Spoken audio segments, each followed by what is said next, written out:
for his loyalty and efforts towards the Blazers organization. They paid him so much directly because of this. But the rumors have been floating around for years. Lillard wants to win, especially in the playoffs. But it's been said that a trade could take place any year now. This is the final verdict in the situation if it didn't happen already. We know the curse is here. We know what's happened for many years. The NBA is coming back, and it's very possible a move could be made sooner than later. Maybe this is all a weird coincidence. Maybe things just happen this way for years because of circumstance. Or maybe there really is a 2K curse, and it's a messed up version of the tagline from the 2006 movie Stay Alive that said, you get featured on the cover, you leave for real. If you've enjoyed this video, then we're sure you'll enjoy the next one. Click on right now and enjoy.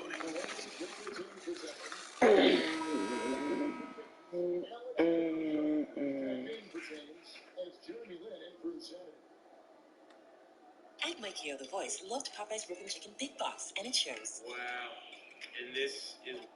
Now, with the NBA constantly evolving each year, there's actually plenty of rules you didn't even know existed. The opposite shades in the backward isn't the most play that results in a foul, and could result in a fine. This rules changed to what it is today back in 1993 when rookie at the time Shaquille O'Neal with the Magic had his way with many rings back you said what? The season. And it eventually led up to the NBA changing their ruling around it to try to prevent people from doing monstrous dunks that could delay the game. Before Shaq, there was only one name who You said that you could not get on the game until you finish your work this week. There were in fact a couple of instances where Shaq not only shattered the backboard, but he broke the whole support system holding the entire rim in place. Another time that Shaq broke the NBA's equipment was during a putback dunk that he made on a teammate's missed shot where he slammed the ball back with two hands, and it completely broke the hydraulic system of the hoop, which basically put players and fans in danger when it started to collapse. Another account of Shaq shattering the backboard was just a few weeks after this putback dunk took. Now, with the NBA constantly... Oh, you are? Alright, so you cannot play until this weekend.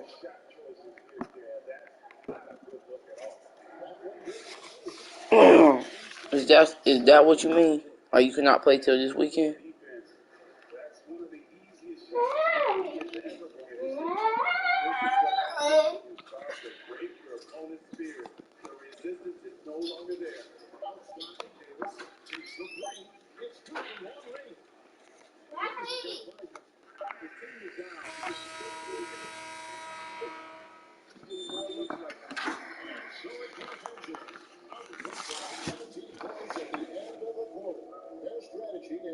So, one of these look dark, so he said that he cannot play this week. Well, he cannot get a game until he does his work. Evolving each year, there's actually plenty of rules you didn't even know exist. Now, obviously, shattering the backboard isn't the most common scenario in the NBA, but there's actually a rule in play that results in a foul and could even result in a fine. This rule was changed to what it is today back in 1993 when rookie at the time Shaquille O'Neal with the Magic had his way with many rims and backboards during the course of the season, and it eventually led up to the NBA changing their ruling around it to try to prevent people from doing monstrous dunks that could delay the game. Before Shaq, there was only one name who was known to bring the rim down ever, and that was Daryl Dawkins, but nobody did this other than Shaquille O'Neal. There were in fact a couple of instances where Shaq not only shattered the backboard, but he broke the whole support system holding the entire rim in place. Another time Alright, Shaq so... broke the NBA's equipment was during a putback dunk that he made. So, alright, I got a question. So... Well, I don't think... No. Because since I'm going over my aunt's tomorrow, I'm just not going to do my math until I go over there, because she's a math teacher. But I have a question. So, you could not get your game back. So, let's just say this. So, if you get your work done today, you get your game today. Or can you only play on the weekends?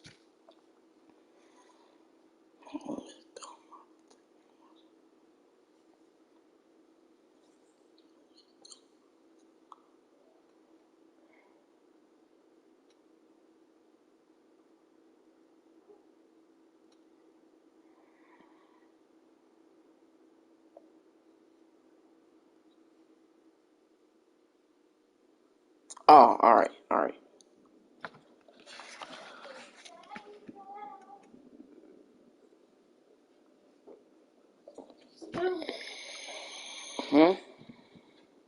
Oh, why are you 72? What? How are you 72? Oh. I...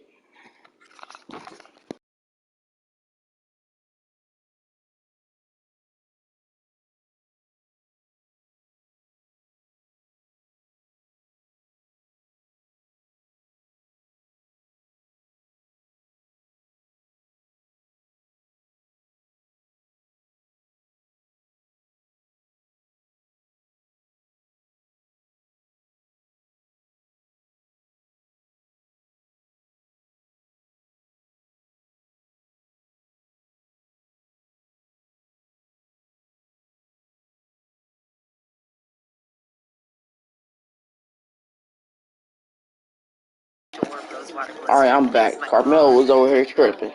It completely broke the hydraulic system of the hoop, which basically put players and fans in danger when it started to collapse. Another account of Shaq shattering the backboard was just a few weeks after this putback dunk took place, when in a game against the Nets, he slammed the ball so hard he nearly took his own head off with the shot clock when everything that was a part of the rim and backboard came crashing down. The chairman of the NBA competition committee released a statement afterwards saying, "We had a new thing this year with backboards both coming down and being broken. We're gonna make sure that all the equipment is up to par. Whether it was Shaquille O'Neal or someone else, with the size of these guys, it was just a matter of time. We just happened to be a little bigger and stronger than most." Now, another rule that barely anybody knows much about is something that nearly happened only one time before, and that was nearly 60 years ago. This rule is called the disaster draft, and it was put in place after a tragic event almost happened in 1960. And it went a little bit like this, where a full Lakers team was on a plane during a severe snowstorm, in which a malfunction obviously happened, and thankfully, the pilot was actually able to safely crash land in a cornfield, which somehow left nobody hurt. But the rule in this situation was put in because if some or all of the members were hurt and could never play again, the Lakers wouldn't even have a team to play. This rule works somewhat like a fantasy draft, but not 100% the same way.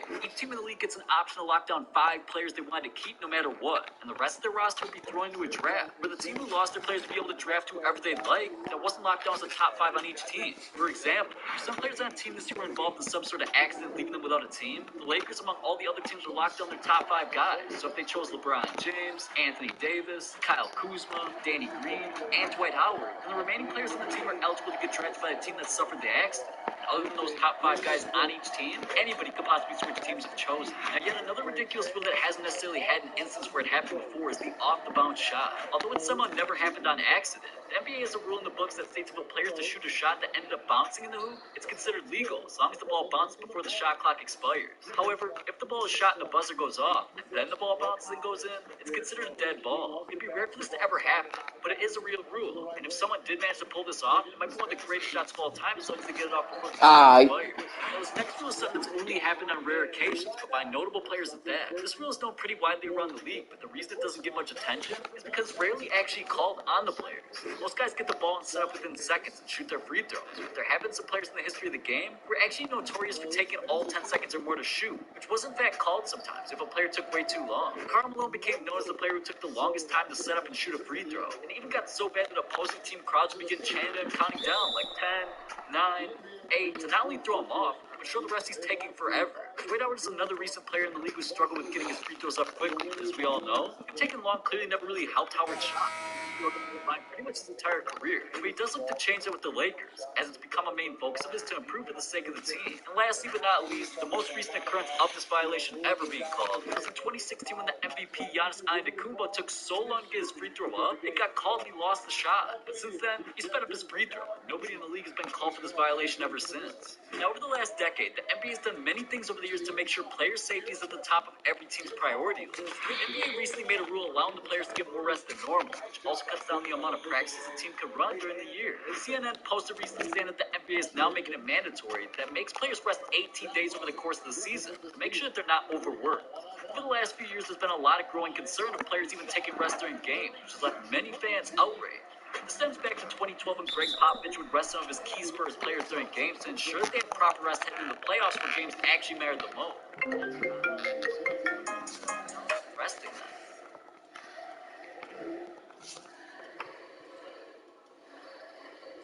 Niggas out here ballin', getting high to chatter.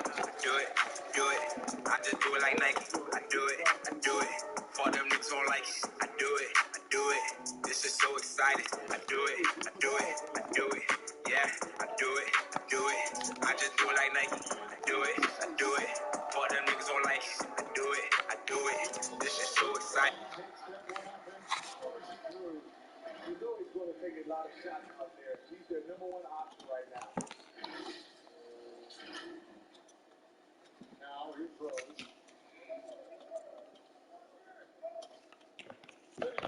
Social media can build a brand and they can engage their fans, but there are some downsides.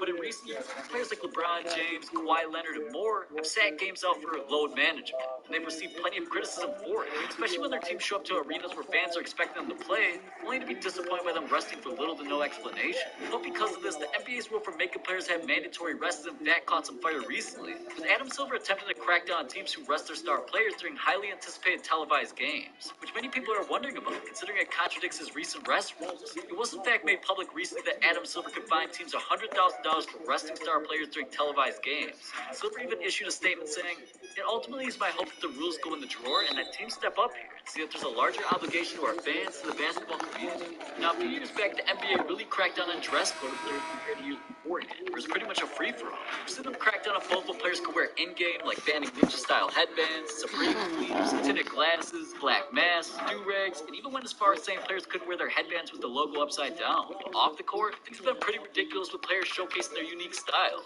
Obviously, we've seen players like Russell Westbrook, James Harden, and more wear ridiculous outfits that have gone viral.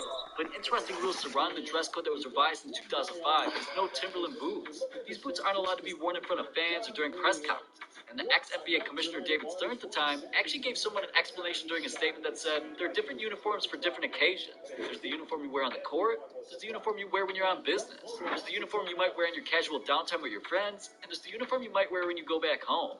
We're just changing the definition of the uniform that you wear when you're on NBA business. Now, one interesting rule that many may have never noticed is that the road team of each NBA game actually has a crucial decision to make before they take the court. And that's which hoop they'd like to start at, and which they'd like to finish the game in. This could play a huge role in strategy, since it comes into play when coaches decide which way they want to attack first. Would coaches rather have their players go towards the bench, so that players can hear them at the start of the game, or rather have players near them for late game instruction? It seems like most coaches choose to have players go towards the opposing bench at the start of the game in order to tell them information easier during crunch time. The road team choosing which bench they want to start on has been a rule for a long time, but it usually happens before any television coverage, so if you are anything like that, in fact, unfolds. But with that, the no punching rule actually goes further than just that. You actually aren't even allowed to punch the basketball either.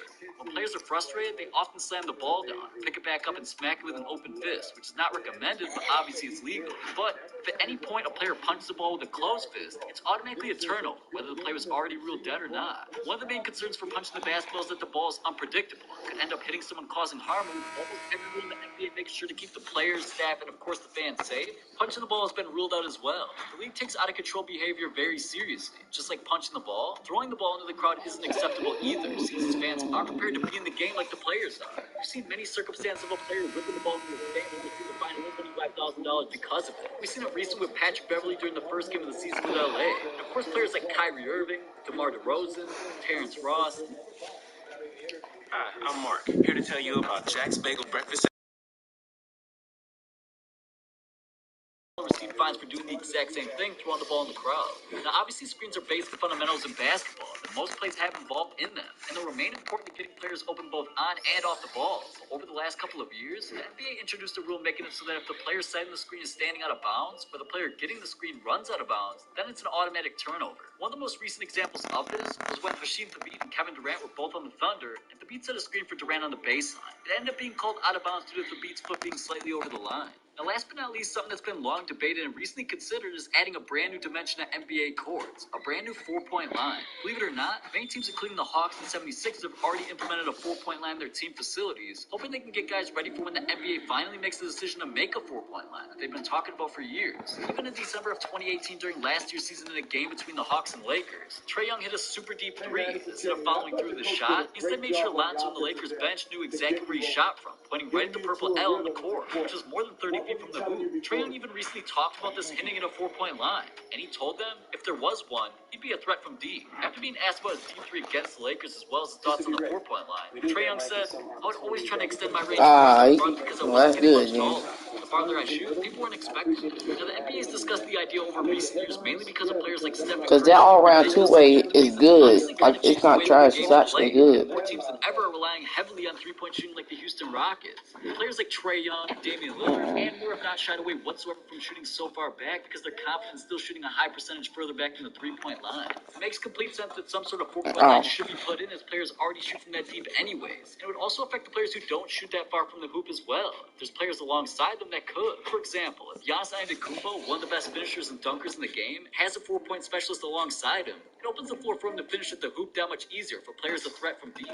Many players and legends of the past have already weighed in on this topic of four-point line being introduced into the game. Legendary player and Warriors head coach Steve Kerr even said, "Please no, that sounds insane." Reggie Miller, a prolific long-range shooter during his playing days, even told in an interview that the four-point shot would make the game a laughingstock. But Portland's own Damian Lillard defended the scenario. He told Dan Patrick he would absolutely favor a four-point line because the current three-pointer isn't enough of a challenge for this new generation of players. And he said, "We've got so many guys shooting it so easy." And last but not least, the legendary Larry Bird was also in favor of the idea since he likes the way that the threes opened up the game. It's given more chances to smaller players who be helpless down low. We talked about this and said, maybe 5 or 10 years down the road, fours are what everybody will be shooting. The game evolves. Hey, you, click this video right here. Hey, hold on, I'll be right back. These NBA records, they'll never be broken. So what are you still doing here? Click right now, I'll see you there.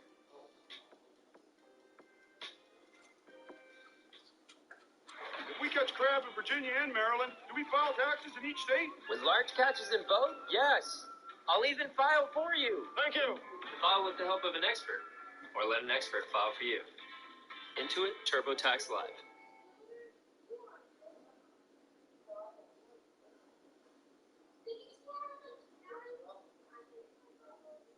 Now, superstars in the league, both past and present, have made certain jersey numbers iconic. But there's actually reasons behind why they were forced to switch them you won't believe. But Michael Jordan being directly connected to the number 23 forever, many people never knew that his jersey number changed throughout his career for unbelievable reasons. When he retired from the NBA to join minor league baseball, he swapped to number 45. That was the number he wore playing sports as a kid. When he returned to basketball, Jordan decided to stick with it for sentimental reasons related to the murder of his father. Jordan talked about this change saying, "When I came back, I didn't want to play in the last number that my father had seen me wear because he wasn't around. I thought of my return as a new beginning." Jordan eventually returned to 23 after 22 games back in the NBA because the NBA began fining the Bulls $25,000 for each game he decided to wear 23, which wasn't the number he originally signed up for that year. Jordan wore 45 playing basketball in high school until his junior year, where he ended up playing on the same varsity team as his older brother Larry, who also wore 45. At that time, Jordan decided to choose a new number, and with that, he decided to cut 45 in half, which left him with 22.5, and he rounded up to 23, which became the iconic number that we recognize today. But Jordan's decision to switch back after this controversy over his number 45 came after a game where the ball was stolen from him in Game 1 of the Eastern Conference semifinals by Nick Anderson, which led to the Chicago Bulls losing the game. Nick Anderson had some words for the reporters about the steal, and he said, "Number 45 is not number 23. I couldn't have done that to number 23."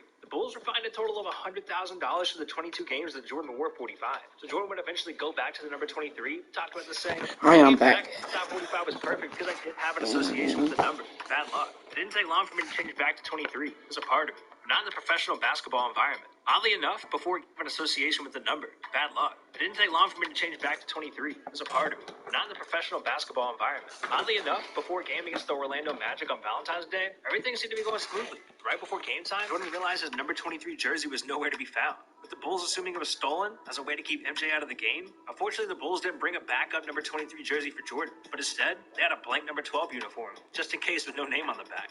As Sam Smith, who covered the game for the Chicago Tribune, remembered the Bulls actually searched the crowd for a number 23 jersey that would fit a 6'6 Jordan, but had no luck. With no success, Jordan went with the number 12, and the uniform switch didn't affect Jordan's play. It actually fueled him to score 49 points. Former teammate Stacey King said he remembers the jersey theft being a big deal to MJ. He was low-key very superstitious about his jerseys. After the game, Jordan spoke about having to wear a different number, saying, "This never happened to me before." It's pretty irritating because you're accustomed to certain things, and you don't like to have things misplaced. But all in all, Jordan's number 23 is something we see constantly in today's NBA, from superstars like LeBron James, Anthony Davis, and more. We've also seen the number 45 make a comeback with Donovan Mitchell. Both numbers came from MJ's influence. But LeBron James getting criticism for wearing 23 to start his career. I can't believe that Daniel really got me on my insurance. Daniel, State Farm offers surprisingly great rates to everyone. Sure you do. You want to meet the queen? I'm not dressed for that. When you want the real deal, like a good neighbor, State Farm is there. Career, he too was forced to change it up later on. Throughout his high school and of course coming into the NBA, LeBron showed his admiration towards Michael Jordan by representing the number 23, as many called him the chosen one. To come for MJ's spot. But back in 2011, LeBron made a decision that affected the NBA all the way until now, when he announced that he was heading to the Miami Heat to form a super team. At this time, he decided it was time for a change and showing respect to the GOAT by switching his number to 6. He talked about this saying, "I think that what Michael Jordan has done for the game has to be recognized in some way soon. There would be no LeBron James, no Kobe Bryant, no Dwayne Wade if there wasn't Michael Jordan first. I feel no NBA player should wear 23.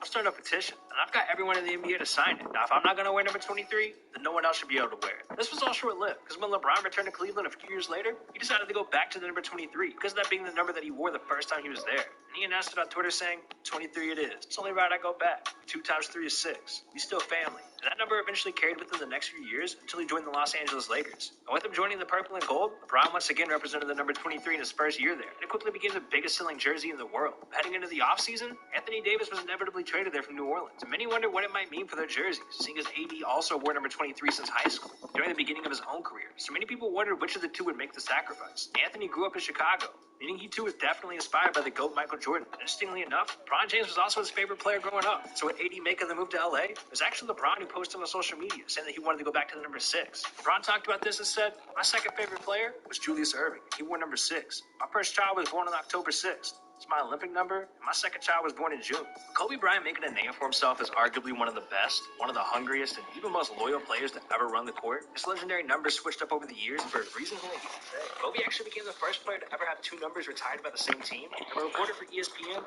said that Kobe's original number came from an Adidas camp during his younger days, where he was number 143, and those digits added up to 8, which is also the number he wore in Italy. But Kobe talked about his iconic number 8. He said, "When I first came in at number 8, I was really trying to plant your flag sort of thing. I was trying to prove I belong here in the league. I gotta prove that I'm one of the best in this league. You're gonna go after them. It's nonstop energy and aggressiveness and stuff." Then eventually, at the beginning of the 2006-2007 season, Kobe announced that he'd be switching his jersey number to 24 to have a fresh start and start maturing as a player. He talked about this and said, "The 24 is the growth of that. Physical attributes aren't the way they used to be, but the maturity level is greater. Marriage, kids, started having a broader perspective, being one of the older guys on the team now, as opposed to being the youngest. Things evolved." Although numbers change, Kobe always remained the same and true to himself, eventually winning scoring titles while wearing each number and having nearly identical stats throughout both halves of his career. With Anthony Davis claiming that Michael Jordan and LeBron James were his influences for wearing the number 23, this season he was actually forced by the league to switch it up after heading to Los Angeles. With the Lakers at the top of the Western Conference, Anthony Davis was the missing piece that James needed to bring the Lakers to the top of their game. But before Davis was a part of the Lakers, he was always seen wearing the number 23 on his back. Davis got the best of both worlds, rocking the number 23 because he'd give tribute to one of his favorite players, Michael Jordan, and he'd be paying homage to his hometown Chicago. Now, the number 23 belonged to LeBron James. James was willing to switch his jersey back to number 6 because he knew how much that number meant to Davis. However, due to the production deadline and financial issues, they weren't able to make Davis the number 23 jersey in time. Davis would weigh in on the situation, being upset, saying, "That's pretty hurtful, to be honest." Anthony Davis eventually made his mind up and decided to wear the number 3 this season with the Lakers. Davis used to wear number 3 back in his elementary school days. During an interview, Davis went on to say, "I was a guard back then. I always wore 3, but I wanted to wear 23 because of Michael Jordan, being from Chicago." Potentially, we could be seeing a possible jersey change next season, with Davis getting his number 23 back and James acquiring number 6. Only time will tell. While Andre Drummond being a solid big man for his entire career, most people know him as number 1. They actually switched jerseys after giving a future Hall of Famer his number back. With Andre Drummond supposed to be a part of the Pistons' future, it's definitely sad when they traded him for what seems like nothing. Drummond wanted to be a part of the team, and he gave everything to the city of Detroit. One of the biggest things he did was give a future Hall of Famer his old jersey number back. Drummond at the time was wearing number 1, but once the word hit the media that Chauncey Billups would return to his former team, Drummond was happy to give his number away. Billups meant a lot to the Detroit Pistons fans, being a 5-time All-Star and 2004 Finals MVP. Andre Drummond would go to Twitter to let everyone know that he'd be wearing number 0 that season. Usually the NBA has certain restrictions based on athletic apparel, so for a minute, people didn't even know if that was possible. Billups could have had a waiver granted to make this change as soon as possible, but it didn't matter. Andre respected the past and knew 100% he was giving the jersey up. Billups was grateful for what Drummond had done. He went on to say, "As soon as I said I was going to come back here, young Drummond had tweeted, 'I'm not on Twitter. He's easy. You just step back and said whatever you want. I'm grateful to have a young player like that.'" And Billups would finish at the press conference by saying, "I'm a little too old for Twitter," but he had tweeted that he'd give me the number back. He was just happy I was coming back. In my opinion, he should have another number anyways. He's going to be a great player. One day have his number retired. With Joel Embiid entering the league and making a name for himself on the court, as well as off of it through social media, many people know him for wearing the number 21. One night, he decided to switch it up and represent his idol one last time. Aside from his trolling personality, Joel Embiid definitely shows his compassion and love for the sport of basketball every time he goes onto the court to play. Now, Embiid is usually seen rocking the number 21 in his jersey, but after what happened to Lakers legend Kobe Bryant, Embiid wanted to pay tribute to his own way, wearing the number 24 jersey for one game. Joel Embiid did have to talk to the Sixers franchise to get special requests to wear the jersey because the number 24 had been retired and had been worn by Hall of Famer Bobby Jones. But Bobby knew this was a special moment and decided to give up the number to Joel for the night under one condition. He talked about this saying, "He explained to me how growing up in Africa, Kobe was the guy he looked up to as the star of American basketball at the time. He's the player who made Joel want to play basketball." I shared with Joel that Kobe, in addition to doing all that scoring, was a 12-time All-Defensive player. Only made it 11 times. So there's a lot of defense that goes into that number 24. I told Joel to play hard defense because that's what the number 24 represents in my mind. I thank him for the call. I'm glad I had a chance to talk. Joel was seemed very emotional during this game of representing the number, but he made sure to score 24 points for Kobe that night. Afterwards, he said, "It was tough, but that's how you honor him. Go out there and you do your best." It still doesn't seem real that Kobe tragically lost his life recently. Every team across the league paid respects and all gave their own personal tribute to Kobe Bryant. Kobe's spirit's going to live on forever. Players across the league will always channel that inner Mamba mentality that Kobe preached day after day. And what some players did right after hearing the tragic news was immediately change their jersey number to something other than 24 or 8. The players that decided to change the number were Spencer Dinwiddie, Terrence Ross, Jaleel Okafor, Markieff Morris, Alec Burks, Mo Harkless, Mason Plumlee, and Zaire Smith. Los Angeles guard Quinn Cook would be the only exception. He changed his number from 2 to 28. And Cook would tell The Athletic, number 2 is Gianna's number. That fella should be retired. It's hers. Gianna was with Kobe Bryant during this tragedy. And for Quinn Cook to do that shows that some things are just bigger than basketball. Spencer Dinwiddie would take his thoughts to Twitter, letting everyone know why he chose the number 26. He went on to say, "We have to search for meaning in numbers. And yes, you guys have caught a lot of the obvious reasons. There's one more, though. A person that I often speak about, but hold private, and most close to my heart. My son Elijah, plus Spencer, equals 20 plus 6. Honor your people.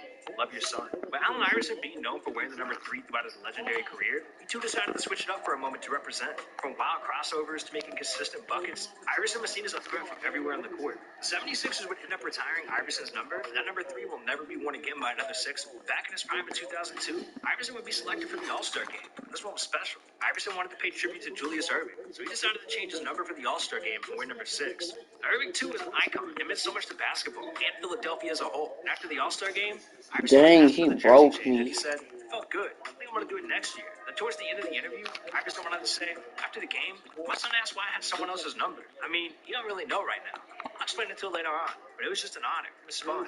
What prevented Iverson from wearing that number all year was the NBA lockout back in 1999. So when Iverson got his chance to tribute one of his favorite players, it was a moment he cherished forever. Hey, yo, dog. You don't click on this video right now, dog. We finna have serious problems. I'm dead serious right now, bro. You don't want serious problems with me. I'm crazy. Insane. Alright. I'm absolutely insane. Okay, so just click on this video and everything's gonna be alright.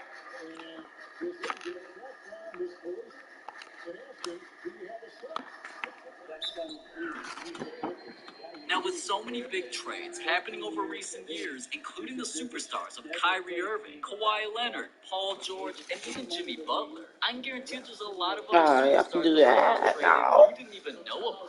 Who's the all-star in today's NBA that almost became the face of the Warriors before their current dynasty? What face of the league today was almost traded for a rookie that was drafted a month prior? And what legend was nearly traded for an entire team in the prime of their career? Let's just get right into it. Now, at this point in time, the Golden State Warriors are one of the best teams in the entire NBA, and when fully healthy this season, it's predicted they'll be far superior to any teams that come their way in next year's NBA playoffs. The most underrated of the starting lineup for the Warriors over recent years has definitely been Klay Thompson, though. Ever since he was drafted with the 11th pick of the 2011 NBA draft to the Warriors themselves, he's continued to only get better and more efficient over the years while being a superstar in this league, but still the third option on this team. Bro, what the freak is wrong with this junk, bro? 20 points per game and dropping some of the most ridiculous performances we've seen in NBA history with a 60-point game and even 52 points with an NBA record 14 threes in one game. It's no doubt that Klay Thompson has contributed significantly to the Golden State Warriors' success of winning 3 of the last 4 NBA championships. But apparently the year before this dynasty took off the way it's perceived today, back in 2014, the Warriors reportedly offered Klay Thompson to the Minnesota Timberwolves for their franchise star Kevin Love. And Bro, something is going on. Something was going on, so I had that sent to the freaking end. Wiggins upon a LeBron James return to Cleveland. At that time, Kevin Love was putting up some of the most ridiculous numbers we'd seen during those seasons. With Minnesota, Kevin Love was having career years, averaging over 20 points and 13 to 14 rebounds per game. And honestly, the Warriors system would have worked perfectly with him. Kevin Love was one of the elite big men who could dominate down low and shoot the three. So he was extremely dangerous with Minnesota, where all the attention was on him as the franchise centerpiece. But he would have honestly benefited the Warriors by having that shot, but also providing them with an elite big man, which they've definitely lacked at over recent years despite winning all these championships. But apparently Golden State owner Joe Lacob and their GM Bob Myers were actually ready to accept the trade, and they would have, if not for NBA legend Jerry West, who had a significant role in their organization. West was pretty much an advisor for the Warriors at that point in time, and reportedly threatened to quit if this trade took place. There's definitely no regrets of this trade not going through, though, because starting that year, the Warriors became the championship contenders every year that we see today, even winning it in 2015, making the finals in 2016, and actually losing to Kevin Love and the Cavaliers every year that we see today, even winning it in 2015, making the finals in 2016, and actually losing to Kevin Love and the Cavaliers, but becoming back-to-back champions the following 2 years in 2017 and 2018. This season, Klay Thompson is averaging 23 points, 2 assists, and 4 rebounds per game with the Warriors, and Kevin Love has been putting up 19 points and 13 MB rebounds guard respectively Kyrie. with the Cavaliers. Let's go. James Harden for Bradley Beal.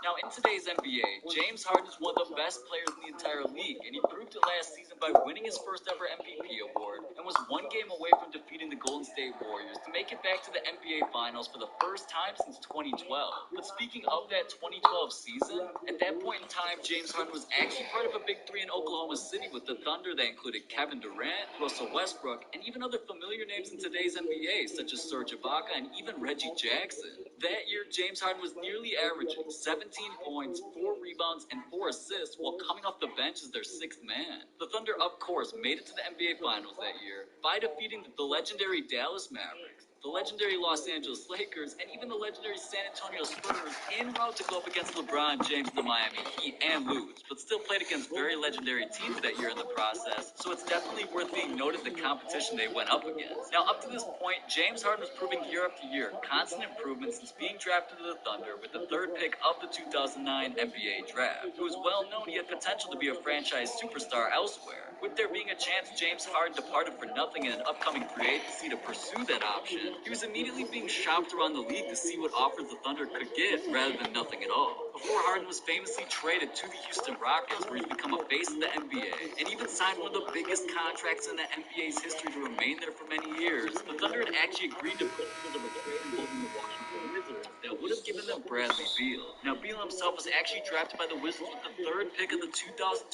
NBA Draft a month before, and he had high expectations as well. But at the moment, Harden was already proving himself in the league, becoming the reigning 6th man of the year, and expected to become a breakout star if given regular minutes as a starter for a part of another franchise. This season, James Harden has been putting up these insane numbers with the Houston Rockets once again, despite all the rumors surrounding their roster, putting up nearly 31 points, 9 assists, and 5 rebounds per game. And once again this year, Bradley Beal and teammate John Wall of the Washington Wizards have been involved in many trade rumors with upcoming free agencies in their view as well. But despite all of this outside noise, though, Bradley Beal is individually having a successful season, putting up nearly 22 points, 4 assists, and 4 rebounds per game. Kobe Bryant for LeBron James. Now, it's definitely no question that both Kobe Bryant and LeBron James have cemented their legacies as 2 of the greatest to ever play the game. Kobe had some of the most legendary performances in the history of the NBA, with an 81-point game against the Toronto Raptors, 60 points in his final NBA game ever against the Utah I don't Jazz, care what and anybody even say, helped bro. carry I the Lakers shook to 5 him, bro. NBA I shook championships to him. become an LA legend. It's funny how Oh things my worked out, though, god. because as Come of back, today with step LeBron back. James Where signing you to the Los going? Angeles And Lakers then I during this missed. Come past on, free bro. agency, Kobe's even been offering guidance and advice to LeBron since his arrival, and even predicts that this Showtime LA team is going to evolve into something bigger than the Warriors ever were. But with that being said, let's take a step back to 2007. That season, Kobe Bryant had another ridiculous year, averaging over 30 points again, and also did 5 rebounds and 5 assists per game as well. But that year, Kobe Bryant's relationship with the organization was apparently falling apart ever since they traded Shaquille O'Neal to the Miami Heat around a year or so earlier, and despite his individual success, had 3 subpar team seasons in a row. After that season, Kobe apparently demanded a trade from the organization, where the Lakers called the Cleveland Cavaliers about a LeBron James swap for him. Now, at that moment, the Cavaliers said they'd love to have Kobe come be a part of their organization, but for any pieces other than LeBron. They knew his potential wasn't going away anytime soon, especially with him pretty much single-handedly carrying them all the way to the NBA Finals against the Spurs that year. But in that 2007 regular season, LeBron James was just in his 4th year in the NBA, but was already putting up 27.6 rebounds and 6 assists per game. Interestingly enough, ever since Yeah, the you ain't about to break 2007 me year like when I LeBron broke you, carried the my Cavs guy. to the finals, either Kobe I'm Bryant playing. or LeBron James has been on a team in the NBA Finals since 11 years in a row. That just proves how legendary the two are compared to the rest of this generation's league. But with that trade not going through, the Lakers signed Pau Gasol and made the next 3 NBA Finals, even winning 2 of them. But Was also, not in that even summer, trying the to Lakers shoot that. I was approved a trying to real deal drop to it. send Kobe to the Pistons, but Kobe himself would not agree to be dealt to Detroit. Kobe even told ESPN he would have voted both moves to Detroit and to Cleveland as well. The Los Angeles almost sent Kobe to Chicago, but once again, Oh my God. refused when Luol Deng was included in this trade. We kind of believe the Bulls roster definitely wouldn't have been contenders in the East, and we all know Kobe Bryant's Oh my mentality God. of trying to win it all. Oh my Teams that God. Kobe apparently would have agreed upon that year, though, were Chicago, San Antonio, and Phoenix, is what he told ESPN. But keep in mind that this is all just the beginning. Before we get into some of the most ridiculous trades that almost went down, Dylan, do you including see one where a this? team almost traded their best player for nearly an entire Oh team, our my Real wanted to let each and every God. single one of you guys know that we're getting so Just close took, to 500,000 just subscribers. jumped up So if you're and, not subscribed I yet, what literally are you followed even him doing? all the way We're bringing back the here, best jumped NBA up in content on the YouTube air, daily, and you do not want to got miss out on my future videos. cookies, my Subscribe right guy. now. Don't wait for your friends to tell you about us. Michael Jordan for an entire team. Now, despite being arguably not only the greatest basketball player, but even one of the greatest athletes ever in general, this proves that nobody in the business of the NBA is off the table surrounding trades taking place. Michael Jordan himself is, without being said, a legend forever from both his days on the court and business ventures after his career, including becoming his own Jordan brand. Throughout Michael's iconic career, it's heavily slept on the stats he was actually putting up in those seasons surrounding all 6 of his NBA championships with the Chicago Bulls. He averaged over 30 points per game for his entire career. Not only 1 or 2 or a couple seasons like most players in today's NBA, he was an all-out scorer and knew what he was capable of, taking advantage of every single opportunity to shine possible, and that's what made him become the icon he is today. But taking a step back to the past, in 1988, Michael Jordan was unreal compared to legends of the past. It was only his 4th season in the league, and he averaged 35 points, 5 rebounds, and 5 assists per game, winning not only the league's MVP overall, but also the Defensive Player of the Year. On top of that, proving that he was the best player in the entire league on both ends of the court, which not many have done before. But at this point, only individual success was shown through Jordan's play style. The Bulls hadn't yet become a franchise capable of winning a championship with this. Donald Sterling at the time was the owner of the Los Angeles Clippers, and he then offered Chicago the choice of 5 of any players on the roster, 5 of any draft picks in their future, or a combination of both in exchange for Jordan himself to come to LA and become a face of the Clipper organization. There never really was a type of offer like this made for any player in the league's history, pretty much having all pieces of the roster's future on the table for one superstar. Now, obviously, the Chicago Bulls declined this offer as they knew what Jordan was able to become in just a few more seasons. He was already dominating opponents both mentally and physically while putting up some of the most ridiculous stats per season we'd ever seen. And if this offer would have taken place, maybe the Clippers would have rivaled the legendary stats of the Los Angeles Lakers if Jordan carried them to multiple championships as he ended up doing with Chicago. Carmelo Anthony and Paul George to the Cavaliers. Now, over recent years, there's been an unbelievable amount of rumors surrounding both Carmelo Anthony and Paul George. Melo has definitely had a respectable career individually, despite so much outside noise taking his play for granted. He's been a member of multiple organizations, including the Denver Nuggets, who he was drafted to in 2003. Oklahoma City Great. Thunder was traded and immediately bought out by the Atlanta Hawks, and is even rumored to be traded from the Houston Rockets as of today to yet another franchise. Rumors of it being Los Angeles to finally team up with LeBron James, his close friend, on and off the court. Believe it or not, a deal was in play for Carmelo to be traded to the Cavaliers earlier in his career. Up to this point, Carmelo had averaged 20 Thank you points, for a 6 foul. rebounds, and 3 assists per game through his entire career. In the beginning with the Denver Nuggets, in his early days with the Knicks, Carmelo was in the prime of his career, and despite limited playoff experience, was still averaging nearly 30 points per game at times. But because of his lack of championships, many people forget just how elite he once was. But back in 2016, when many rumors were surrounding him finally departing from New York, on draft night there was apparently a deal accepted surrounding 3 teams bringing both all-stars of Carmelo Anthony and Paul George to pair alongside LeBron James, and even Kyrie Irving and Tristan Thompson could have been shipped elsewhere in one of these deals. Carmelo spoke about this on Sirius XM radio, saying, "Me and PG have a very close friendship, and actually it was funny because me and PG were supposed to be in Cleveland on draft night. We were communicating about that.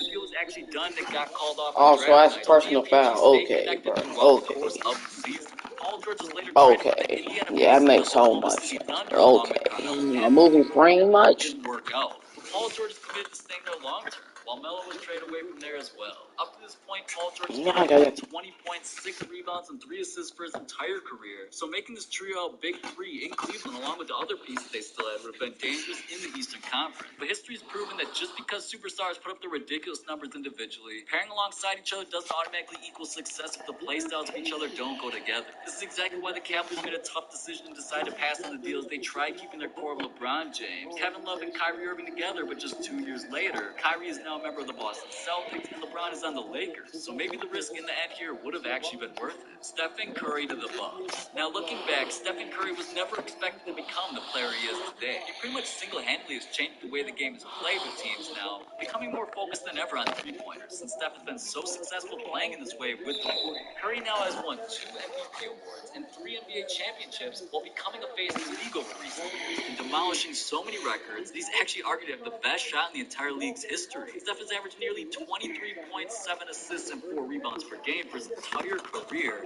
and has even had multiple games, including this year. However, early on in his career, he was heavily criticized for both his size and injury concerns, but many teams around the league were taking notice of what his healthy potential could have been. Back in 2012, Steph was nearly shipped from California to Milwaukee in a deal that would have had him become a face of the Milwaukee Bucks organization instead. During that 2011-2012 season, though, Curry actually suffered injuries that kept him out most of the year, only playing 26 games. In a recent interview with Warriors former owner Larry Riley, he said that year Curry's name was coming up in a lot of trade talk. He said, absolutely. So you telling me that he did not touch his foot? It's like going fishing. You throw some bait out there. A couple of things happened with that. I wanted to switch the deal over to Monte all along, but in order to get a conversation going, we had to do that. That was also the year Steph was Get having some him. ankle problems, but it seemed they became concerned about Guard. Steph's future in regards to ankle problems that he was having. Basically, in order to make the deal turn to reality was to include more pieces, but the Warriors felt they had significantly slept on players a part of their roster already with a bright future, Oh my and they didn't God. want to give it up, I so don't the even deal see fell what that apart. was. The Warriors were in fact listening to offers, though, just in case something sparked their attention, and one involving Chris Paul, the New Orleans Hornets at the time, almost became something that would have not only changed both organizations instantly, but would have drastically changed how the NBA evolved in the years since, because of both their play styles interchanging with one another as a part of different organizations. Chris Paul has always been an old school style of point guard being passed first, while Steph is more of a scorer. Who knows what the Warriors would have I become know if what Chris you be Paul's making doing, my plays for all the God. shooters surrounding him as well as scoring himself. Now everybody knows about one of the most famous trades ever being vetoed that would have sent Chris Paul to the Lakers to team up with Kobe Bryant and Dwight Howard, and even that trade could have changed history drastically. With both these deals falling apart, Chris Paul was traded to the Los Angeles Clippers. In this year's season, though, Steph is looking like his MVP caliber self once again, averaging nearly 30 points, 5 assists, and 5 rebounds per game despite injuries still affecting him today. But it is expected if the team revives to its healthy self once again that they have no concern whatsoever and will continue to reign in the playoffs yet again. Chris Paul as well is actually having an impressive season despite chemistry issues that have held the Rockets back since their roster is different than their successful last season. But either way, Chris Paul is still putting up 16 points, 8 assists, and nearly 5 rebounds per game playing alongside the MVP candidate James Harden. Giannis Antetokounmpo to the Raptors. Now, over the last couple of seasons, we've quickly seen one of the most ridiculous developments in NBA history, with Giannis evolving into and in Milwaukee as a member of Oh the my Lakers. God, we Who would have thought losing. that back when the skinny kid from Greece was drafted to the Bucks in 2013, he would turn out to be one of the best players in the entire league years down the line. Giannis started his career averaging just 6 points, 4 rebounds, and 2 assists per game in his regular season, but has upped his overall numbers to an insane 27 points, 13 rebounds, and 6 assists per game this season, while carrying the Bucks to be an elite team finally in the East, even dominating the best teams in the league, including the Warriors. But prior to Giannis getting an opportunity to prove his worth in the NBA, teams were actually attempting to trade up in the draft to get an earlier pick and grab him while he was still available. The Toronto Raptors reportedly attempted to trade for the Oklahoma City Thunder first-round pick that year when they selected Steven Adams, who's still a member of the team today. But apparently the Raptors GM was working on a deal with Oklahoma City, but when the Thunder were actually able to get the selection they wanted since Steven Adams was still available, they refused any sort of deal surrounding the pick. They would have dealt the pick, which would have put Giannis in Toronto. Now, if Giannis was traded to Toronto that year, would they have been able to finally get past that roadblock of LeBron James in the playoffs year after year? Would Giannis have developed into what he is today playing alongside DeMar DeRozan and Kyle Lowry, though? At this point in time, Giannis is arguably the lone superstar in Milwaukee, but is still carrying the team on his shoulders, leading them to a championship, which would be their first in over 40 years. He's trying to become a legend from Milwaukee as LeBron is to Cleveland. Yeah, because we over here losing. I know it's time for me to come back, you know what I'm saying? And Blake Griffin to the Celtics. Since Kevin Durant's departure from the Oklahoma City Thunder, Russell Westbrook instantly became the face of the franchise. What you fouling him for? To make a team a real competitor throughout the entire season. We cannot be losing to the trashiest team in the freaking league. We are literally about 8-0 right now. I think we're 8-0. I don't even know if we not gonna win the last game. Or like 8-0, 9-0, I think. Y'all over here want to say it, right? Come on now. Long-term to the Thunder, who's involved in trade rumors prior to his MVP days.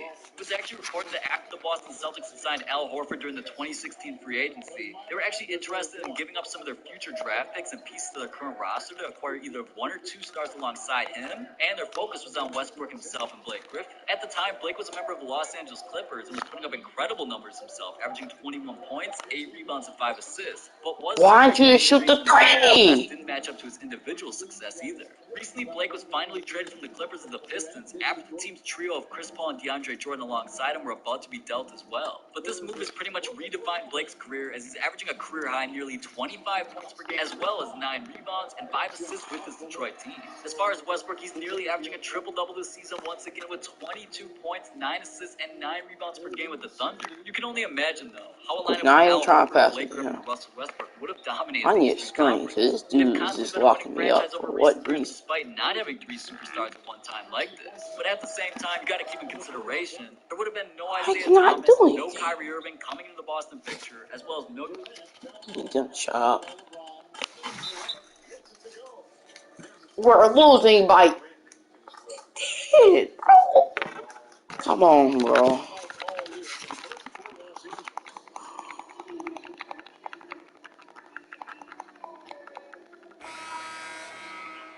These people are selling my record, man.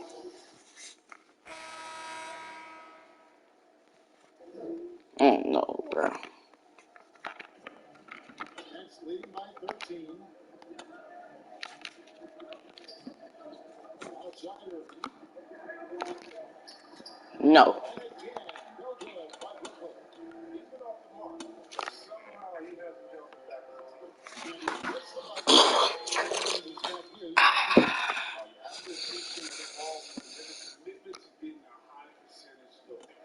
Game clock separated by 5.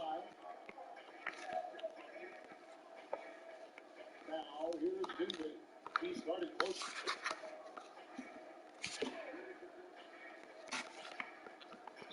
Got a piece of it. You're that slow. Come on. I don't know what's worse. I'm about to take you out the game. I'm about to give you 0 minutes up after this, my guy. I'll let him score in 4 points.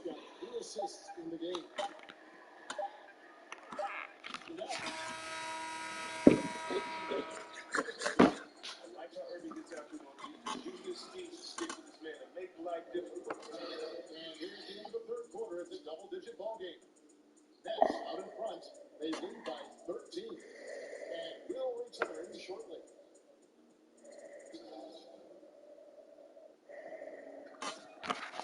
And there may not be a lot of drama down the stretch as we head into the 4th quarter, but stranger things have happened. Lakers trail by 13. LeBron Davis, the incredible forward there. Well, both out there against him. Don't say it.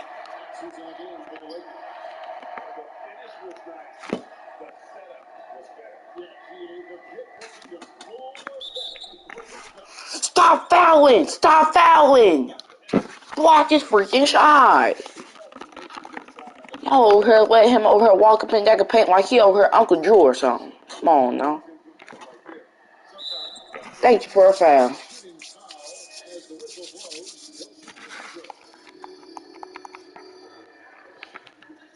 First free throw is good.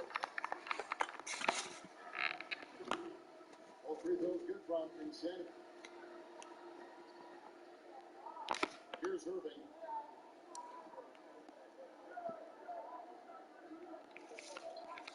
No. What? What? know what, bro? They're not scoring no more, bro.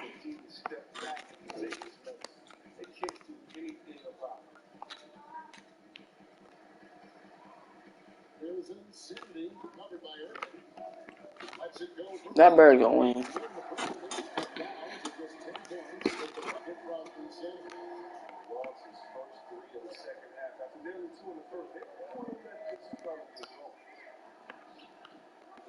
Good rebound, pass up court.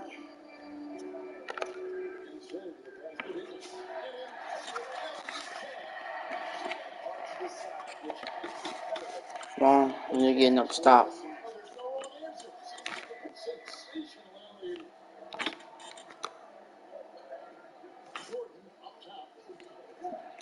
No, I'm over here locked in, no cap. We just scored back to back. What are you flopping for? What are you flopping for?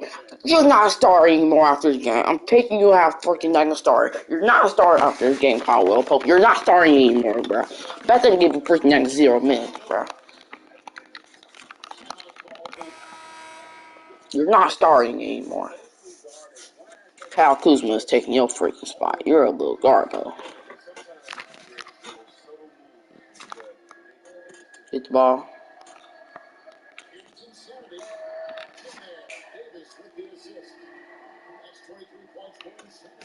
Yeah.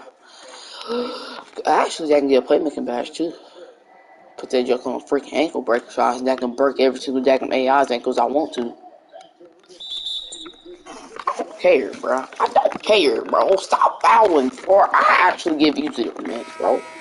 You're acting like a big Asian bot.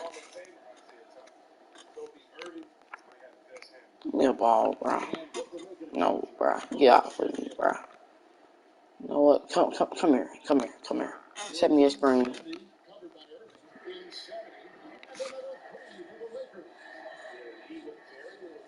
Tell me, bro. It's comeback season. It's comeback season, my guy. It's comeback season. I swear to God. I swear.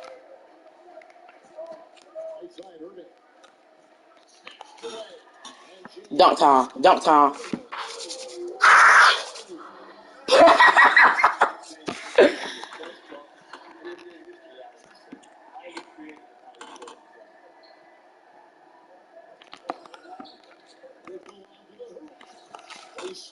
Telling you, it's comeback season. It's comeback season.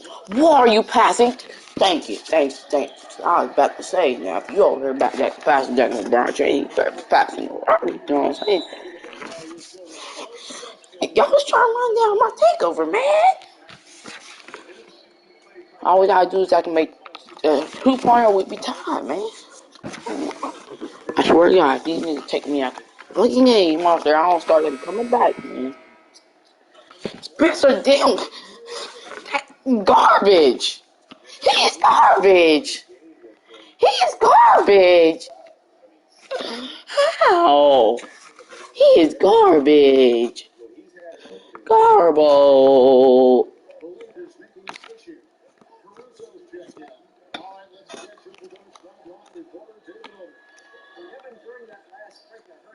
Come on now. Do not let him score. If y'all let him score, y'all's trash, bro. No, bro. If he would made that, bro. Make it. Thank you.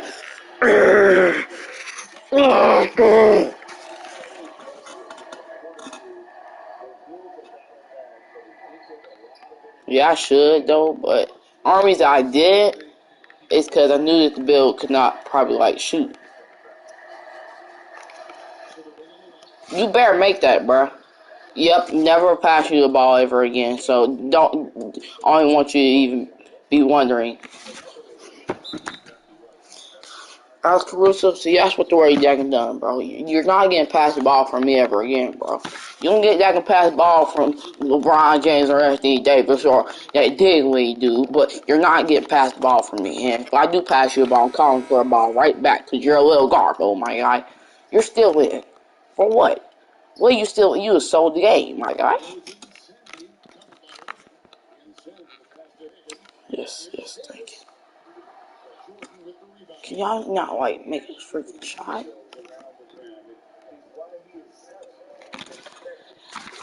Anthony Davis, go get on him! Why is this dude making me that get up on him when I'm all the way at that 3-point line? Come on now.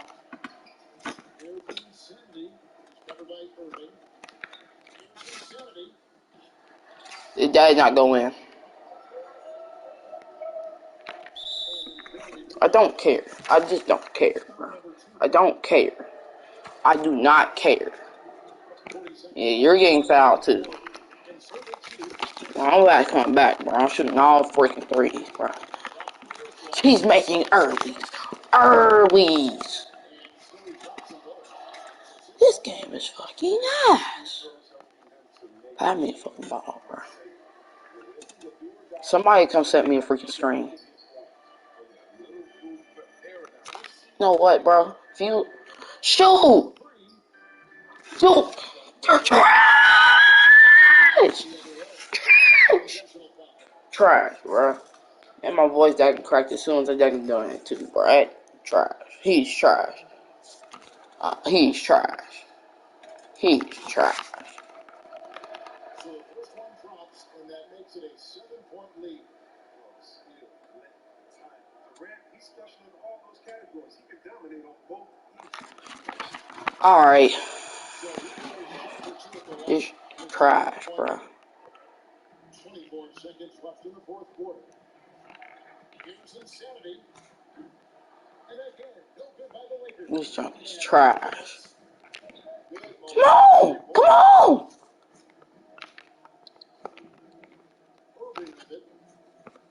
Get the ball.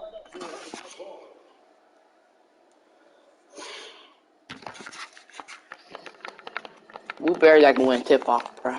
That's all I can tell you, bro.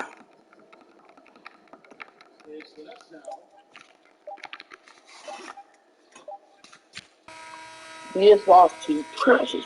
Can't even the. You went first.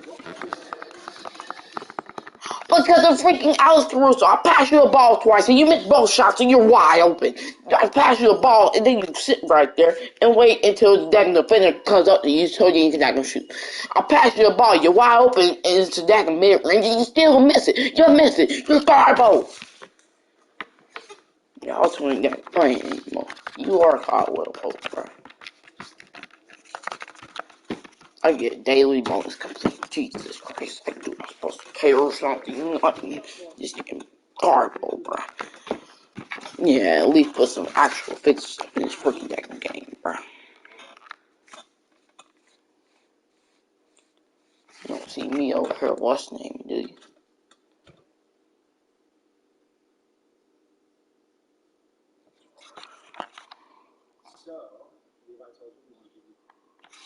Oh, I can customize my own shoes. Yeah, you know what I'm saying?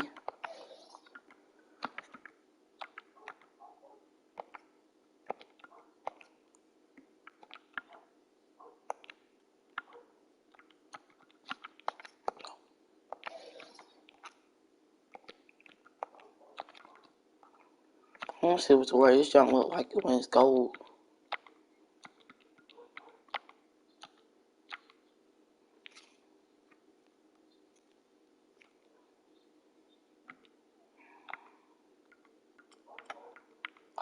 I'm about to make it Lakers colors for one reason. I can just wear it in damn games. So, team colors. Here we go.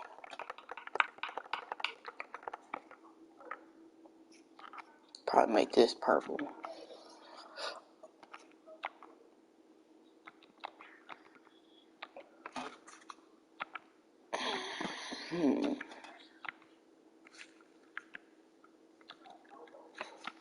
Should I make it yellow, white, or black? Yellow, white, or black? Or purple, but purple, it just looks so plain. Alright. I'm gonna make this black, yeah. I think it's freaking... What color should I make this?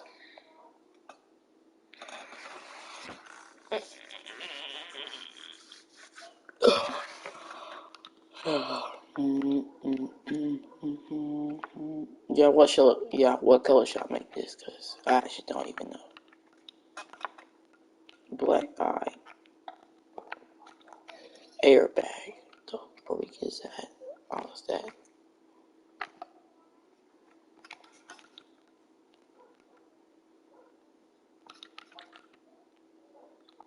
White eye, midsole.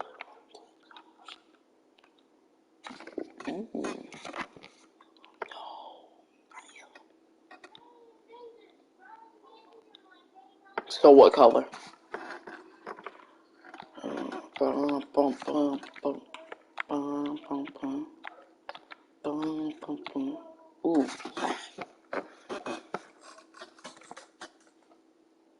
white. This white.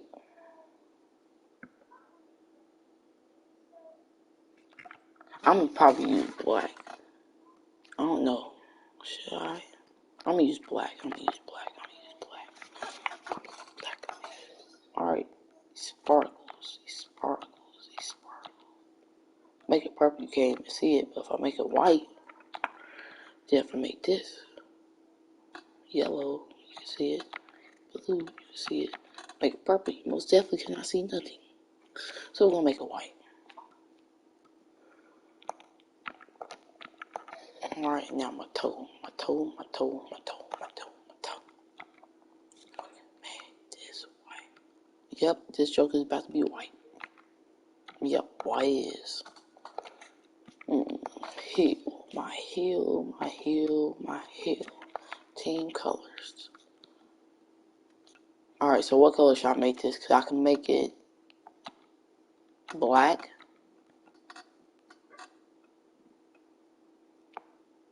Alright.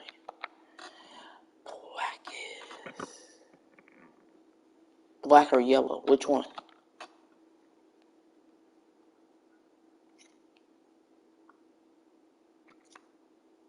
You don't have to pick black or yellow.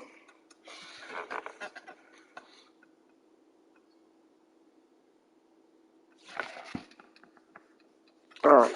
And then I can make the what's name. Purple. Team colors. Tongue. I think I should make the tongue black. Purple. Yellow. Black, purple, or yellow? Which one?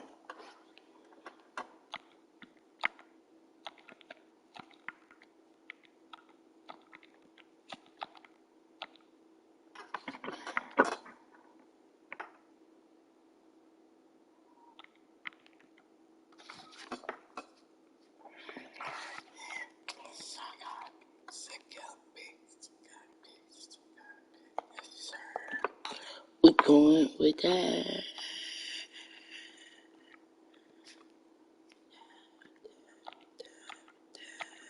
Yeah, we can make this.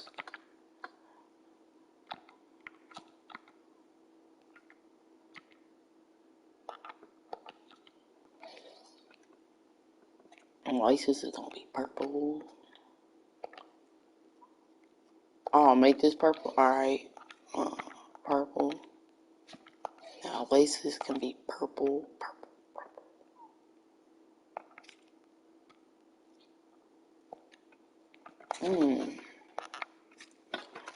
We can go back to that. Oh, that's the lightning, right? Alright, yeah.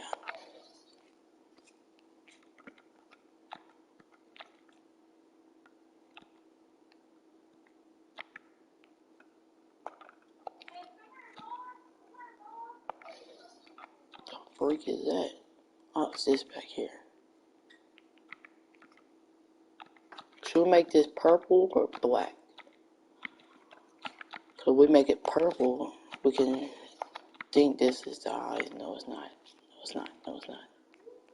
Make this yellow hill logo. We'll make that purple.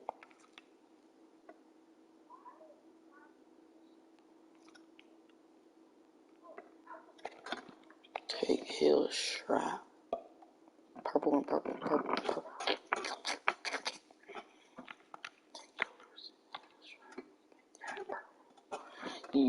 So what color for it? Hill strap purple.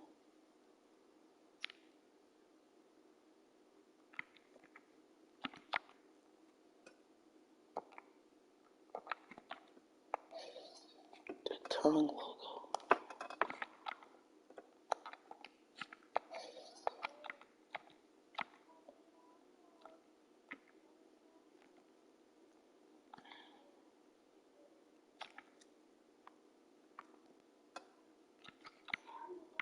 Alright, so on what for this? Because I actually don't even know.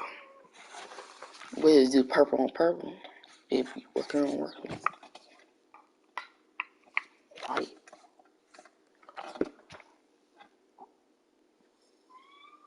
So this.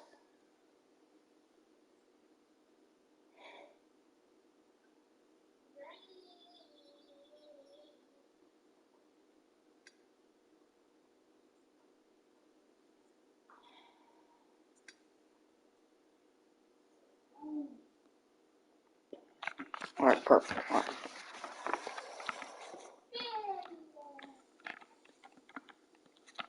Alright, here. So which color should we make this? Yellow? Yellow?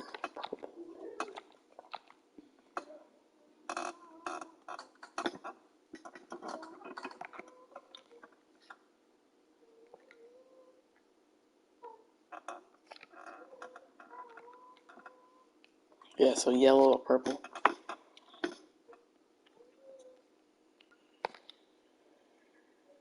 Alright. Now we're all done.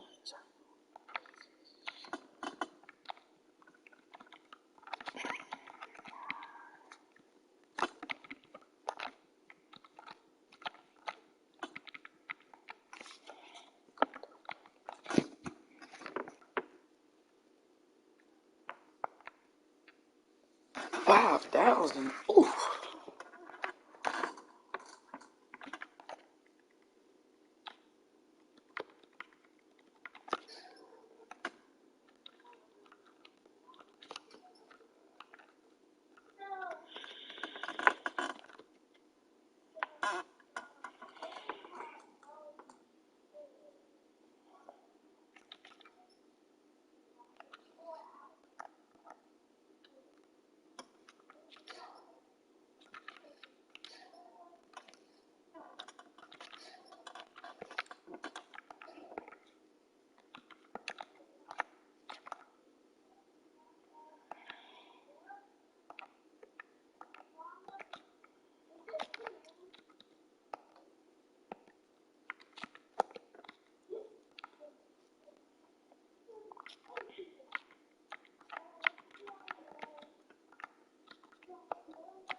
Alright, so how much pieces do I need to get to a 90 overall? So I need 9,000. Ooh, that's not that much. All I need is 9,000 BC.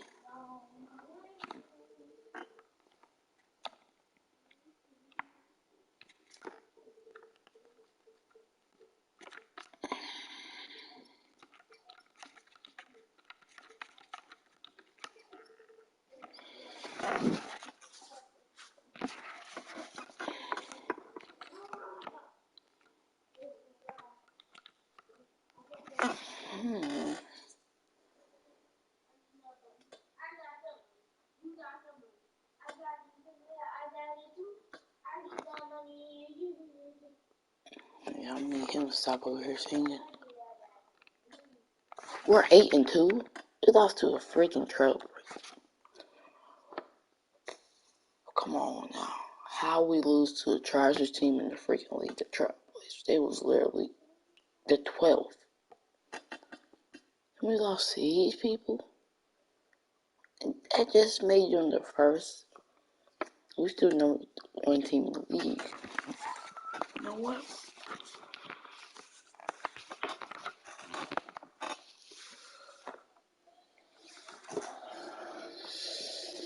I can't wait to get started in NBA 2K21 demo, get my players started, and of course, all-time Lakers versus all-time Celtics. Just out of curiosity, Chris, who has more championship rings? Yeah, I was going to talk about the Lakers, but then you bring up that. A beautiful evening in downtown Memphis, Tennessee. Our setting tonight, the FedEx Forum. Welcome aboard, everybody. This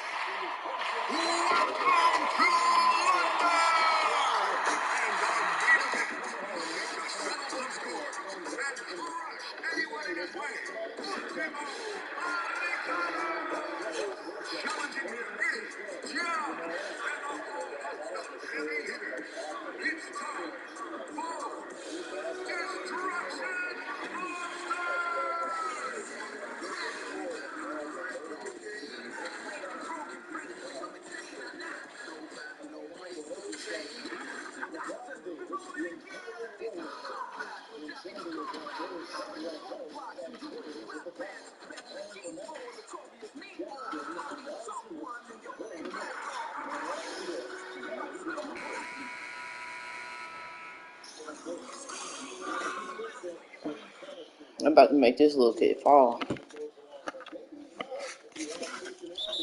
In my first season as a rookie, I was over making Chris Paul over here start stumbling. Bro, what the freak am I over here what's name for? What the freak am I over here flopping for?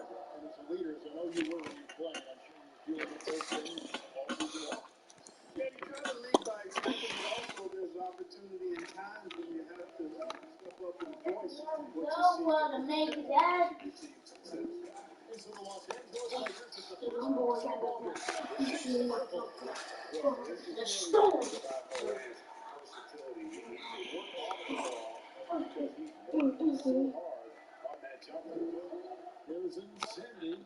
26 points for him last game against Brooklyn. What opened things up for him was his passing. He was making so many plays that the Heat had to play off. Now here's Morant. You saw how that ball just went through my arm, right? Yeah.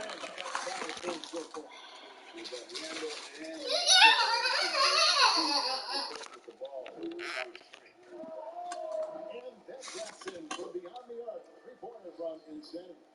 You can't help but notice the shoes that Jay has on in this one. Those are his new custom colorways from Nike. Yeah, I know that Jake was involved with the Nike team when picking out which colors to use. Safe to say that he made a great choice as his shoes are fire. And once he got to the 10, I think he was surprised to find himself that wide open. Well, this early, they should be showing a lot more energy on defense. It's not there. Now Morant. Boy, he was something else against San Antonio. 6 to shoot from downtown. They get a hand on it. And out of bounds as the Lakers gain possession. And again, look at how teams are faring across the league. Here's the latest edition of the Power Rankings. Take a look at the Nets. They're beating on some of the teams above them. And hard to crack into that I don't care what that Nets. The Nets is not about to be better than us. No cap, bro. Next time we face them, bro, it's gonna be over for them, bro. We're gonna have to beat them 150. He's little kid. Garbage. Now Winslow. Following the miss by John Morant from deep. From outside the arc. How are these people making earlys? That's all I want. You know. This is the shot Morant can drill. And if you're not out on him, he's willing to make the best. Higgins passes to himself. Bro. On the wing. Beyond the arc. Here's David. And the basket is good. And he's got a chance here for one more at the line. Just so resourceful as a player. Davis gets the job done inside.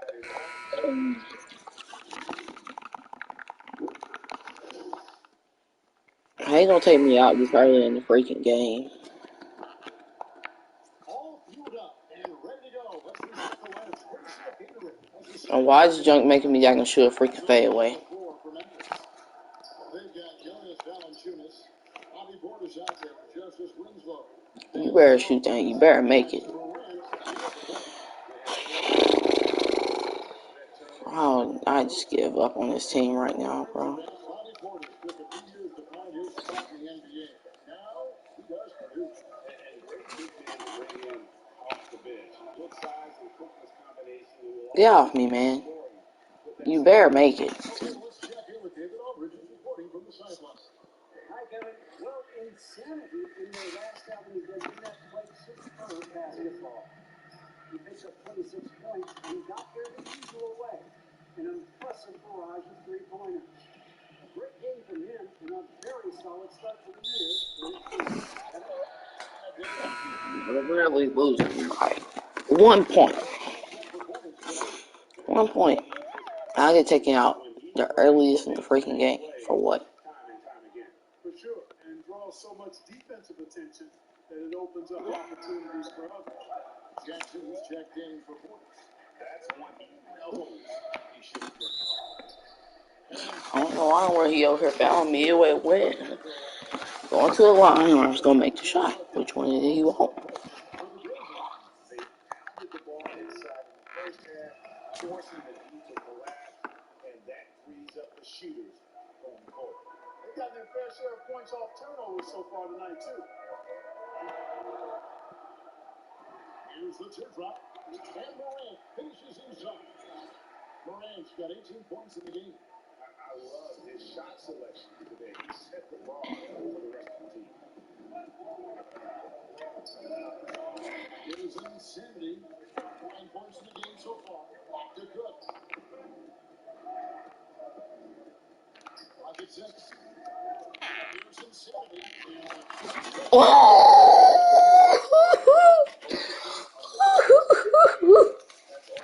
my god. Oh my god. Oh my god. Jesus Christ. The feed to Jackson. And the dunk by Jackson. And what the? You know what, bro? I ain't playing no more, man. That's 42% cover. That's 42%. Stop letting them make. I can't freaking dang trade you people, bro. These people I'm over here playing with is so garbo, bro. Terrific feel for each other. And I'll tell you what, guys, that's a big play to make in a close game. Potential momentum builder there.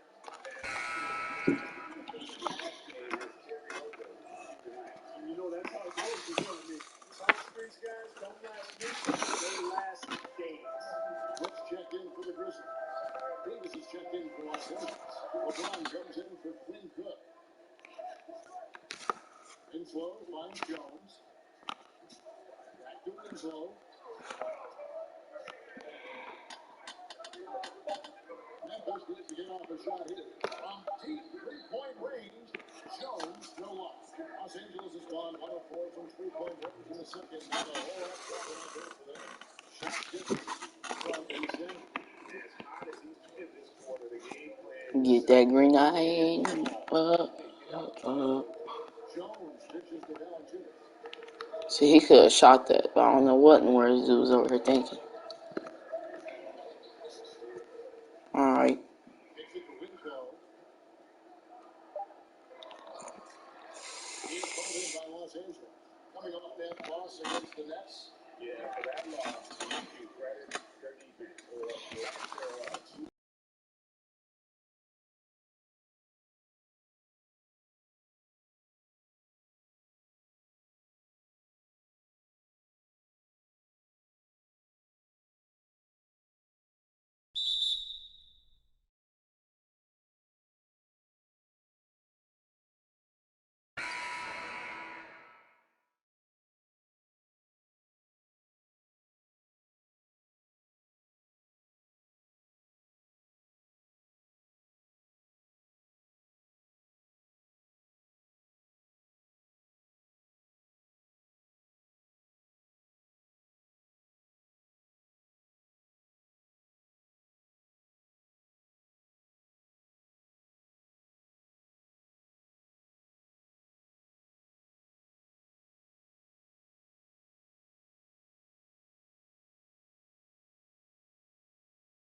I'm back.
I'm back too.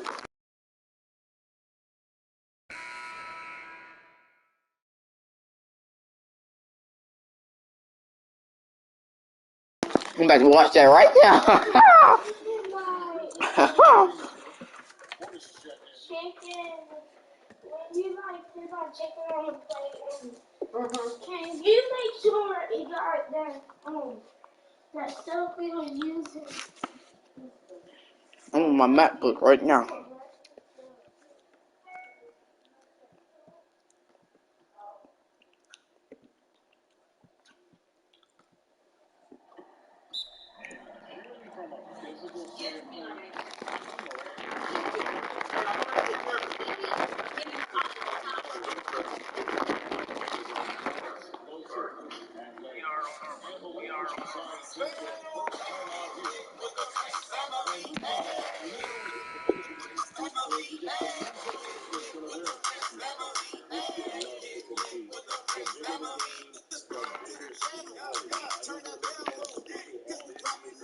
Oh my god. Oh my god. Oh my god.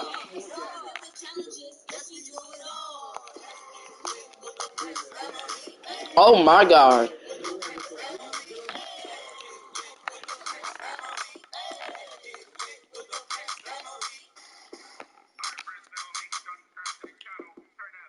Oh my god. You came up. Whew. Cut across you. Hey. Oh my god. You got triple dunk. You got triple dare dunked on.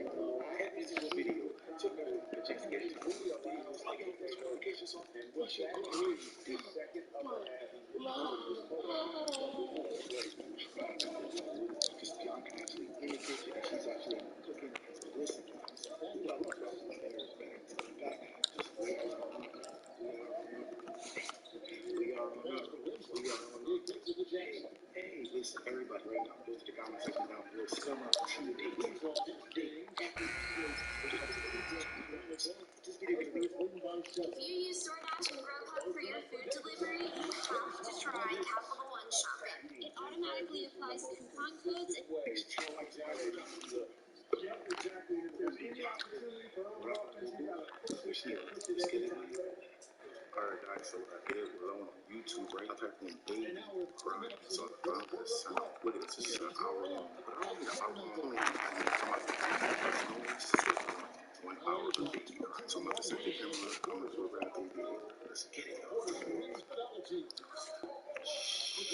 Shoot, man.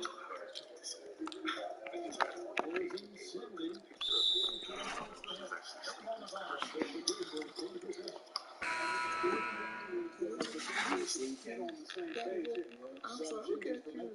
Favorites comes in for Justice Winslow, and it's Clark in for Jackson. You good? Into Memphis. Jackson and Valanciunas there in the middle. Morant is out there with Bobby Portis. And it's Clark in at the 3. That's the lineup in the game for Memphis. And to Jackson. I woke up, she might get crazy. Six on the shot clock. Let's get it. And I'll tell you what, Davis uses it for so well. I mean, the defensive stall is he holds his ground, and because of his timing and length, He's fucking ass, bro. and a hand on it. And pushing it up, here's Los Angeles, and he's going up for the alley-oop. Minshew, just absolutely beautiful. Virtually impossible.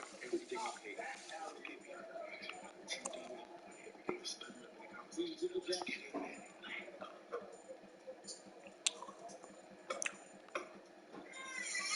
That's the board.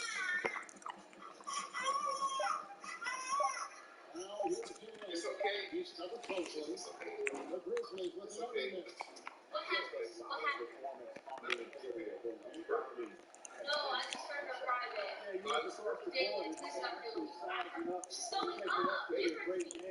What is it? Hold on, I'm not that gonna install it back. Hold up.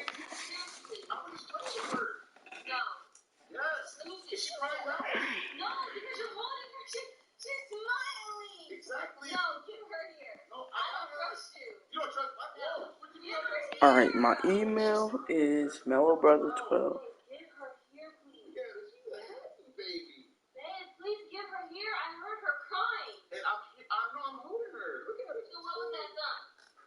Alright, so. What are you talking about? I heard like something like fell or something like a boom. They must be doing construction outside. No, they're not. Babe, she is fine. Mama, what happened? Talking about you heard somebody crying. No, you did not. Yes, Alright, Mellow Brother. Hold up. I can just type it in the chat. I swear I heard her crying. You tripping. Can I see her, please? Babe, she's fine. Okay, if she's fine, why can't I see her? Okay, I want to spend time with her. You can see her for a second. She's fine. Look, she's perfect. She's in perfect condition. Look, she's perfect. I heard something. I heard you crying. What did Daddy do? I didn't do nothing. She's fine. Alright, there you go. I typed it in the chat. Babe, did you cook it? Yes, I actually need to go check on it. Don't be messing with my baby. I'm spending time with her. You must have heard something outside. No, I didn't. They better be alert. This guy can make threes, as we saw in the first half. Here's his goalie, count the bucket, and he's got a visual coming up as well. Yeah, you said the key word there, balance. I mean, their big lead owes as much to their defense as their offense. Catching up on the changes for Memphis. Winslow's I'm just whipping this friend. and She's Dylan fine. Brooks in for Portland. Why? Although Pope is checked in for the Lakers. What noise? She just crying. No, she wasn't. They doing construction outside. Hey, I know how to take care of baby. Alright. Just the second half. Look at her. She's smiling. Look at her. Really?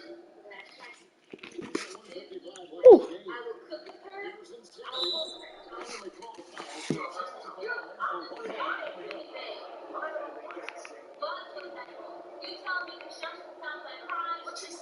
Alright, got it.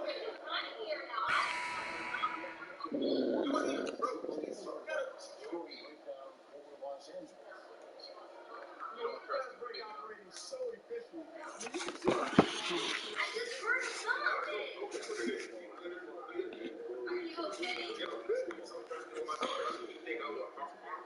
see